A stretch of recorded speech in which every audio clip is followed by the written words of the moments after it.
Hello friends, आज का हमारा टॉपिक है भारत में बैंकिंग का इतिहास। ये हमारे एमपीपीएससी के जो यूनिट नंबर 6 है, जिसके अंदर इकोनॉमी का पोर्शन दिया है, इसका एक पार्ट है जिसमें हम भारत में बैंकिंग का इतिहास पढ़ेंगे कि आखिर भारत में किस तरह से बैंकों का इतिहास हुआ और आखिर विकास किस तरह से हुआ है और बैंकों का जो राष्ट्रीयकरण है वो किस तरह से इसकी प्रक्रिया आगे बढ़ी है। तो स्टार्ट करते हैं आज का वीडियो, भारत में बैंकिंग का इतिहास। सबसे पहले हम देखते हैं कि जो विश्व है इसमें सबसे पहली बार बैंक की स्थापना कब होती है।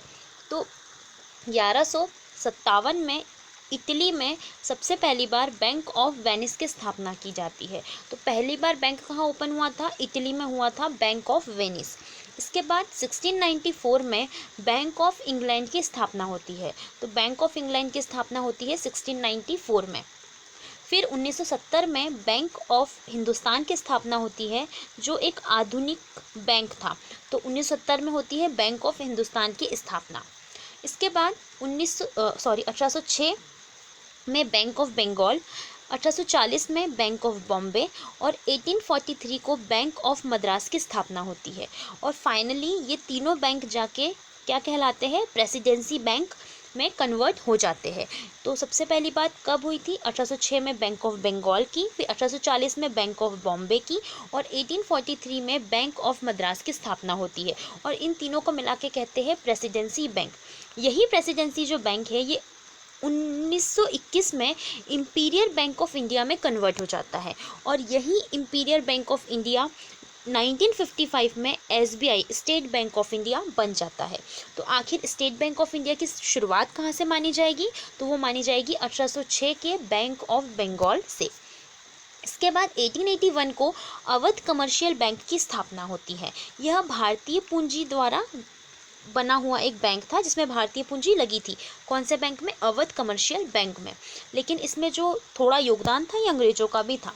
इसके बाद 1894 में पंजाब नेशनल बैंक की स्थापना होती है और यह प्रथम पूर्ण रूपेण भारतीय बैंक था। मतलब इसमें पूरी जो पूंजी थी किसकी लगी थी? भारतीयों की लगी थी। तो पहला बैंक जिसमें पूरी पूंजी भारतीयों की लगी थी वो कौन सा था? पंजाब नेशनल बैंक, जिसकी स्थापना 1894 को हुई थी। और इसमें जो योगदान था वो किसका था? लाला लाजपत राय और दयाल सिंह का था। इसके बाद हम देखते हैं 27 जनवरी 1921 जब इंपीरियल बैंक ऑफ इंडिया की स्थापना होती है। तो अभी हमने देखा जो तीनों बैंक थे उन्हें मिलाकर बनती है इंपीरियल बैंक ऑफ इंडिया और यह 1934 तक के केंद्रीय बैंक के रूप में कार्यरत रहता है। तो केंद्रीय बैंक के रूप में कार्यरत कौन रहता है? Imperial bank of India. और इसके बाद अभी वर्तमान में अगर बात करें तो केंद्रीय बैंक जो सेंट्रल बैंक है वो कौन सा है हमारा? अभी जो हमारा वर्तमान में सेंट्रल बैंक है वो है आरबीआई। ठीक है। इसके बाद 1926 में हिल्टन यंग कमीशन, जिसे हम शाही आयोग के नाम से भी जानते हैं, उसकी स्थापना की जाती है और हिल्टन यंग कमीशन सिफारिश करता है कि भारत में एक केंद्रीय बैंक की स्थापना होनी चाहिए। इसी के लिए 1930 में केंद्रीय बैंक जांच समिति की स्थापना होती है। तो 1930 में क्या होती है? केंद्रीय बैंक जांच समिति की स्थापना। और इसी के आधार पर 1 अप्रैल 1935 को आरबीआई एक्ट 1934 के द्वारा आरबीआई की स्थापना की जाती है। तो आरबीआई की स्थापना कब होती है? तो 1 अप्रैल 1934 को होती है। लेकिन किस एक्ट के द्वारा होती है? तो एक्ट रहता है आरबीआई एक्ट 1934। इसके बाद 1 जनवरी 1949 को आरबीआई का राष्ट्रीयकरण कर दिया जाता है। और इसका जो हेडक्वार्टर अगर पूछा जाता है कि स्थापना के समय इसका हेडक्वार्टर क्या था, तो इसका स्थापना के समय हेडक्वार्टर था कलकत्ता। लेकिन वर्तमान अगर बात की जाए तो वर्तमान में आरबीआई का हेडक्वार्टर है मुंबई में।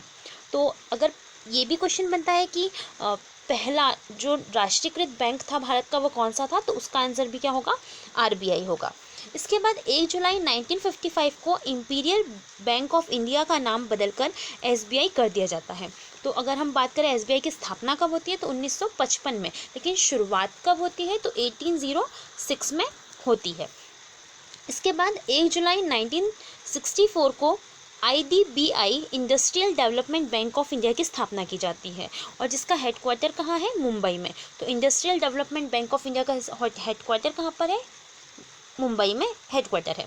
इसके बाद 19 जुलाई 1969 को 14 बैंकों का राष्ट्रीयकरण कर दिया जाता है। अब पहली बार राष्ट्रीयकरण कब हुआ था? 1949 को आरबीआई का राष्ट्रीयकरण हुआ था। उसके बाद दूसरी बार कब किया जा रहा है? 19 जुलाई 1969 को किया जा रहा है, जब एक साथ पूरे 14 बैंकों का राष्ट्रीयकरण कर दिया जाता है और उनकी जो जमा राशि कितनी होती है? 50 करोड़ होती है। इसके बाद 15 अगस्त 1980 को 6 वाणिज्यिक बैंकों का राष्ट्रीयकरण पुनः कर दिया जाता है और उस समय उसकी जो जमा राशि होती है वो कितनी होती है? 100 करोड़ रुपए होती है। इसके बाद 1 जनवरी 1982 को एक्सिम बैंक, जो एक्सपोर्ट इंपोर्ट बैंक है, इसकी स्थापना होती है। कब होती है? 1 जनवरी 1982 को, और इसका जो हेडक्वार्टर है वो कहाँ पर है? मुंबई में इसका हेडक्वार्टर है। इसके बाद 12 जुलाई 1982 को नाबार्ड की स्थापना की जाती है और इसका हेडक्वार्टर मुंबई में है। तो एक्सिम बैंक और नाबार्ड, इन दोनों की स्थापना जो है वो भी 1982 में ही होती है और दोनों का हेडक्वार्टर कहाँ पर है? मुंबई में स्थित है। इसके बाद 1 जुलाई 1988 को एनएचबी, जो हमारा नेशनल हाउसिंग बैंक है, इसकी स्थापना होती है और इसका जो हेडक्वार्टर है वो कहाँ पर है? न्यू दिल्ली में इसका हेडक्वार्टर है। इसके बाद 2 अप्रैल 1990 को सिडबी की स्थापना की जाती है और इसका हेडक्वार्टर लखनऊ में है। तो एक्सिम बैंक और नाबार्ड का जो हेडक्वार्टर है वो मुंबई में है और दोनों की स्थापना 1982 में होती है। वहीं अगर हम एनएचबी की बात करें तो इसका हेडक्वार्टर जो है वो न्यू दिल्ली में है और इसकी स्थापना 1988 में होती है। और अगर हम बात करें सिडबी की, तो सिडबी की जो स्थापना है वो 1990 में होती है और इसका जो हेडक्वार्टर है वो लखनऊ में स्थित है। इसके बाद होता क्या है कि 1993 में न्यू बैंक ऑफ इंडिया जो है, इसका विलय कर दिया जाता है पंजाब नेशनल बैंक में। तो न्यू बैंक ऑफ इंडिया का जो विलय है वो कहाँ होता है? पंजाब नेशनल बैंक में इसका विलय कर दिया जाता है। फिर 1 अप्रैल 2019 में जो विजया बैंक है और देना बैंक है, इन दोनों का विलय बैंक ऑफ बड़ौदा में कर दिया जाता है। तो विजया बैंक और देना बैंक का विलय किस बैंक में कर दिया जाता है? बैंक ऑफ बड़ौदा में कर दिया जाता है।